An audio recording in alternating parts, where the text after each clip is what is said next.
Barry McGuigan's battle cry ringing in their ears, the Irish army of soccer fans launched their invasion on London as early as yesterday. Short of actually walking on the water, Bingham's battalions in their uniforms of green and white commandeered every other imaginable mode of transport to get across to the mainland in what is the biggest sporting exodus since the Clonus Cyclone blew into London during the summer to win his world title. The bulk of the legions, as many as 10,000 of them, are descending down Wembley Way, made the trek to London via sea and land, leaving Larne late last night and travelling down to the capital by coach or train this morning. Hundreds of others took the easier route, by air. All three airlines who operate to London reported heavy bookings with extra flights in hand. And even early morning planes had their fair share of supporters, convinced that their dreams of Mexico '86 aren't a flight of fancy. It's easy. You think so? A win. Easy. We're going to Mexico straight from London, actually, yeah. You think England are going to throw it? No chance. And what about Mexico? Over there. 1-0 to Northern Ireland. 1-0. Yeah. No problem. No problem. How confident are you? Very, no problem. You get it all right. Result, no problem. You'll get through. And so off they went to London for this Anglo-Irish Soccer Summit. And even the English pilot of the first shuttle got in on the act and wished the Irish well. Hope you all enjoy the game and get the result that we'd all like to see. On board the flight, Barry McGuigan's manager, Barney Eastwood, who's confident the soccer stars will take a leaf out of his boxer's book. I think that sport in Northern Ireland is having a great run at the moment, and I'm just keeping my fingers crossed that Northern Ireland will do it tonight.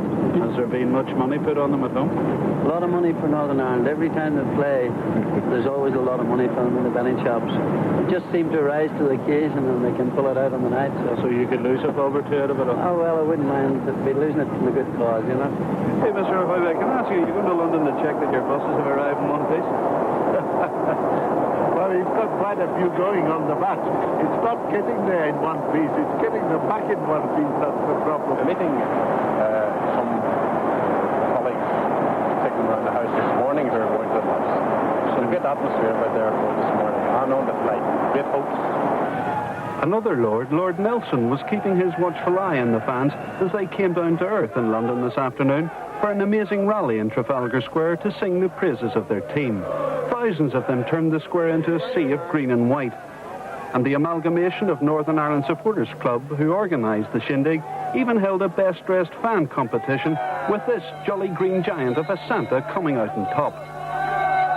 Barry McDevitt, you called for the fans to rally here. Did you expect anything like this? Well, I never expected so many. I mean, there must be about 4,000, and it's great to see that in the main they're really well behaved compared to what London has expected, has had in the past with the Scottish supporters. What was the point of it all? Well, really, it was to try and rally around the supporters, get them built up for the atmosphere of the game, and even if the result would go against us, at least we've enjoyed our day in London. At one stage, police reinforcements were called into the square, but the mood was largely good-humoured, even when some fans took the now traditional soccer plunge into the fountains.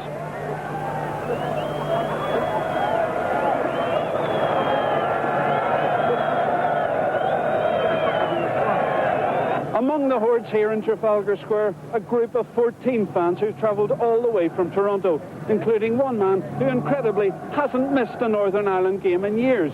When I attend tonight's game, I'll have seen every game that Northern Ireland played home and away. That's not bad for somebody from Canada. Well, it's a bit expensive, but I think it's well worth it. How do you manage it? Well, I don't have anything else. What you see is what I own. What about Mexico? Well, we've already got plans in our mind for Mexico. There's no doubt in our mind that that's where we're going.